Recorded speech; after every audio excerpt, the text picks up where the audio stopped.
ದಿನದ ಗ್ಯಾರಂಟಿಯ ಅತಿ ದೊಡ್ಡ ಎಕ್ಸ್ಕ್ಲೂಸಿವ್ ಸುದ್ದಿ ಅಂದ್ರೆ ಅದು ನಟ ದರ್ಶನ್ ಅವರಿಗೆ ಸಂಬಂಧಪಟ್ಟದ್ದು. ಡಿ ಬಾಸ್ ಅಭಿಮಾನಿಗಳು ನಮ್ಮ ನೆಚ್ಚಿನ ನಟ ಜೈಲಲ್ಲಿ ಹೆಂಗಿದ್ದಾರಪ್ಪ. ನಿನ್ನೆ ಇಡೀ ದಿನ ಗ್ಯಾರಂಟಿ ನ್ಯೂಸ್ ಪರಪ್ಪನ ಅಗ್ರಹಾರದ ಕರ್ಮಕಾಂಡವನ್ನ ಬಟಾ ಬಯಲು ಮಾಡಿತ್ತು. ಕಾರಣ ರೇಪಿಸ್ಟ್ ಟೆರರಿಸ್ಟ್ಗಳು ಪರಪ್ಪನ ಅಗ್ರಹಾರದಲ್ಲಿರೋದು ಮನ ಪರಿವರ್ತನೆಗಾಗಿ ಅಲ್ಲ, ಬದಲಾಗಿ ಅಲ್ಲೂ ಕೂಡ ಬಿಂದಾಸ್ ಲೈಫ್ ಲೀಡ್ ಮಾಡ್ತಿದ್ದಾರೆ. ದುಡ್ಡಿದ್ರೆ ದುನಿಯಾ ಪರಪ್ಪನ ಅಗ್ರಹಾರದಲ್ಲಿ ಅನ್ನುವಂತಹ ವಿಚಾರಕ್ಕೆ ಸಂಬಂಧಪಟ್ಟಂತೆ ನಿನ್ನೆ ಇಡೀ ದಿನ ಕೂಡ ಗ್ಯಾರಂಟಿ ನ್ಯೂಸ್ ಈ ವಿಚಾರಕ್ಕೆ ಸಂಬಂಧಪಟ್ಟಂತೆ ವರದಿ ಮಾಡಿತ್ತು. ಬಟ್ ಈಗ ಡಿ ಬಾಸ್ ಅಭಿಮಾನಿಗಳು ವಿಲ ಅಂತ ಒದ್ದಾಡ್ತಾ ಇದ್ರು. ನಟ ದರ್ಶನ್ ಹಾಗಾದ್ರೆ ಹೇಗಿದ್ದಾರಪ್ಪ, ಅವರು ಕೂಡ ಬಿಂದಾಸ್ ಲೈಫ್ ಲೀಡ್ ಮಾಡ್ತಿದ್ದಾರಾ ಹೇಗೆ ಅನ್ನೋದು ಬಹುತೇಕರ ಪ್ರಶ್ನೆ. ಈಗ ದರ್ಶನ್ ಹೇಗಿದ್ದಾರೆ ಜೈಲಲ್ಲಿ ಅನ್ನೋದರ ಕುರಿತ ಇನ್ಸೈಡ್ ಮಾಹಿತಿನ ಗ್ಯಾರಂಟಿ ನ್ಯೂಸ್ ನಿಮ್ಮ ಮುಂದೆ ಇಡ್ತಾ ಇದೆ.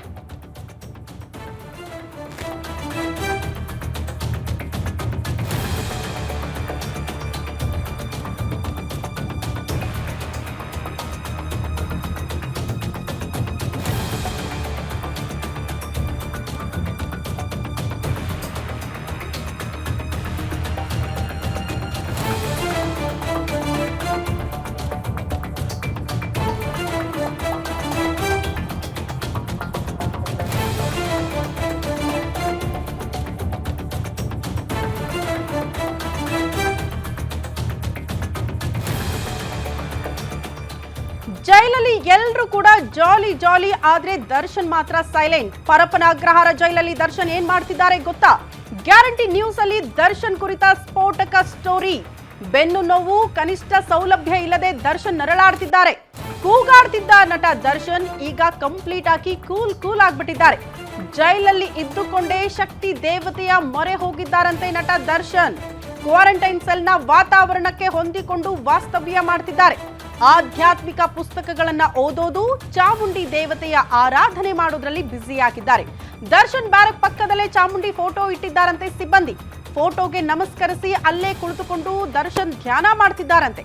ಪತ್ನಿ ಕೊಟ್ಟಿರುವ ಕಾಮಾಖ್ಯ ದೇವಸ್ಥಾನದ ಕುಂಕುಮ ಇಟ್ಕೊಂಡು ಆರಾಮಾಗಿದ್ದಾರೆ. ಬಿಡುವಿನ ವೇಳೆ ಹೆಚ್ಚು ಆಧ್ಯಾತ್ಮಿಕ ಪುಸ್ತಕಗಳನ್ನ ಓದ್ತಿದ್ದಾರಂತೆ ನಟ ದರ್ಶನ್. ಸ್ವಲ್ಪ ಪಿಕ್ಚರ್ ಚೇಂಜ್ ಆಗಿದೆ ಈ ಬಾರಿ. ಕಾರಣ ನಿಮಗೆಲ್ಲ ಗೊತ್ತು, ರೇಣುಕಾಸ್ವಾಮಿ ಕೊಲೆ ಪ್ರಕರಣಕ್ಕೆ ಸಂಬಂಧಪಟ್ಟಂತೆ ಮೊದಲ ಸಲ ನಟ ದರ್ಶನ್ ಪರಪ್ಪನ ಅಗ್ರಹಾರ ಪಾಲಾದಾಗ ಎಷ್ಟು ರಾಜ್ಯಾತಿಥ್ಯವನ್ನ ಜೈಲಧಿಕಾರಿಗಳು ಕೊಟ್ಟಿದ್ರು ಅಂತ. ಯಾವಾಗ ರಾಜ್ಯಾತಿಥ್ಯ ಕೊಟ್ಟರು ಆರಾಮಾಗಿ ಬಿಂದಾಸ್ ಆಗಿ ಲೈಫ್ ಲೀಡ್ ಮಾಡ್ತಿದ್ದಾರೆ. ಕಾಫಿ ಮಗ್ ಹಿಡ್ಕೊಂಡು, ಕೈಯಲ್ಲಿ ಸಿಗರೆಟ್ ಹಿಡ್ಕೊಂಡು, ಗಾರ್ಡನ್ ನಲ್ಲಿ ಒಳ್ಳೆ ರೆಸಾರ್ಟಿಗೆ ಹೋದವ್ರ ತರ ವಾಸ್ತವ್ಯ ಮಾಡಿದ್ದಾರಲ್ಲಪ್ಪ ಅಂತ ಯಾವಾಗ ಚರ್ಚೆಗಳು ಪ್ರಾರಂಭ ಆಯಿತು ಆಗ ಬಳ್ಳಾರಿ ಜೈಲಿಗೆ ಅವ್ರನ್ನ ಶಿಫ್ಟ್ ಮಾಡಲಾಗಿತ್ತು. ಅದಾದ ಬಳಿಕ ಜಾಮೀನ್ ಮೇಲೆ ಹೊರಬಂದ್ರು. ಮೊನ್ನೆ ಸುಪ್ರೀಂ ಕೋರ್ಟ್ನಿಂದಲೇ ಆ ಜಾಮೀನು ರದ್ದಾದ ಬಳಿಕ ಮತ್ತೊಮ್ಮೆ ಅವರು ಜೈಲು ಪಾಲಾಗಿದ್ದಾರೆ. ಬಟ್ ಈ ಬಾರಿ ಅವ್ರು ಜೈಲು ಪಾಲಾದ ಬಳಿಕ ಒಂದು ಹಾಸಿಗೆ ದಿಂಬು ಕೂಡ ಸಿಗ್ತಾ ಇಲ್ಲ, ಕನಿಷ್ಠ ಸೌಲಭ್ಯಗಳು ಸಿಗ್ತಾ ಇಲ್ಲ. ಒಂದ್ ತೊಟ್ಟು ವಿಷ ಕೊಟ್ಬಿಡಿ ಸತ್ತು ಹೋಗ್ಬಿಡ್ತೀನಿ, ಅಷ್ಟರ ಮಟ್ಟಿಗೆ ನನಗೆ ನರಕ ಯಾತನೆ ಆಗ್ತಾ ಇದೆ ಜೈಲಲ್ಲಿ ಅಂತ ನ್ಯಾಯಾಧೀಶರ ಮುಂದೆ ಕಣ್ಣೀರ್ ಹಾಕಿದ್ದಂತಹ ನಟ ದರ್ಶನ್ ಈ ಬಾರಿ ಕಂಪ್ಲೀಟ್ ಆಗಿ ಕೂಲ್ ಹಾಕಿದ್ದಾರಂತೆ. ಹಾಸಿಗೆ ದಿಂಬು ಸಿಗ್ತಾ ಇಲ್ಲ, ಕನಿಷ್ಠ ಸೌಲಭ್ಯಗಳನ್ನ ಕೊಡ್ತಾ ಇಲ್ಲ, ನರಕ ಯಾತನೆ ಅಂತ ಸಾಲು ಆರೋಪಗಳನ್ನ ಜೈಲಧಿಕಾರಿಗಳ ಮೇಲೆ ಮಾಡ್ತಾ ಇದ್ರು ನಟ ದರ್ಶನ್. ಬಟ್ ಈಗ ಸ್ವಲ್ಪ ಕೂಲ್ ಹಾಕಿದ್ದಾರೆ. ಆಧ್ಯಾತ್ಮಿಕ ಚಿಂತನೆಯ ಕಡೆಗೆ ಒಲವು ತೋರಿಸ್ತಿದ್ದಾರೆ ಎನ್ನುವಂತಹ ವಿಚಾರಗಳು ಬೆಳಕಿಗೆ ಬರ್ತಾ ಇದೆ.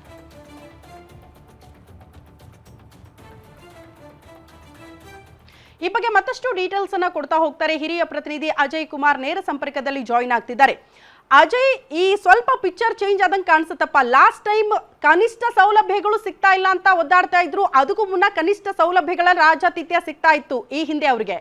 ಬಟ್ ಯಾವಾಗ ಸುಪ್ರೀಂ ಕೋರ್ಟ್ ನಿಂದ ಬೇಲ್ ರದ್ದಾಯ್ತು, ಒನ್ಸ್ ಅಗೇನ್ ಜೈಲು ಪಾಲಾದ್ರು, ಆಗಿನಿಂದ ಇಲ್ಲಿ ತನಕ ನರಕೆ ಯಾತನೆ ಅನ್ನುವಂತಹ ವಿಚಾರಗಳು ಬೆಳಕಿಗೆ ಬರ್ತಾ ಇತ್ತು. ಈಗ ಸ್ವಲ್ಪ ಕೂಲ್ ಆಗಿದ್ದಾರೆ, ಆಧ್ಯಾತ್ಮದ ಕಡೆಗೆ ಒಲವು ತೋರಿಸ್ತಿದ್ದಾರೆ ಅಂತ. ಕಾರಣ ಏನು ಅನ್ನೋದ್ರ ಬಗ್ಗೆ ಡೀಟೇಲ್ಸ್ ಕೊಡೋದಾದ್ರೆ? ಖಂಡಿತವಾಗ್ಲೂ ಶ್ರುತಿ, ಏನಂದ್ರೆ ಈಗಾಗ್ಲೇ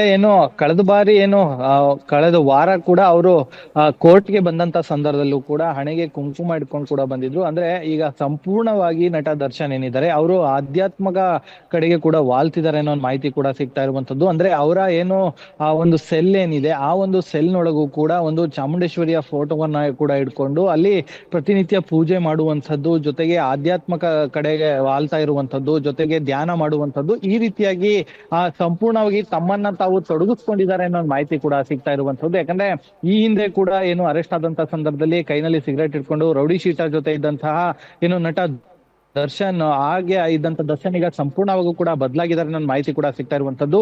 ಈಗ ಅಷ್ಟಾಗಿ ಯಾರ ಜೊತೆನೂ ಕೂಡ ಮಾತನಾಡ್ದಲೆ ಅವರ ಪಾಡಿಗೆ ಅವರು ಕೂಡ ಇರ್ತಾರೆ. ಇದರ ಜೊತೆಗೆ ಸೆಲ್ನೊಳಗೂ ಕೂಡ ಒಬ್ರೇ ಕೂಡ ಕೂತ್ಕೊಂಡಿರ್ತಾರೆ, ಜೊತೆಗೆ ಧ್ಯಾನ ಮಾಡುವಂತದ್ದು, ಹೀಗೆ ತಮ್ಮನ್ನ ತಾವು ತೊಡಗಿಸ್ಕೊಂಡಿದ್ದಾರೆ ನನ್ನ ಮಾಹಿತಿ ಕೂಡ ಸಿಗ್ತಾ ಇರುವಂತದ್ದು.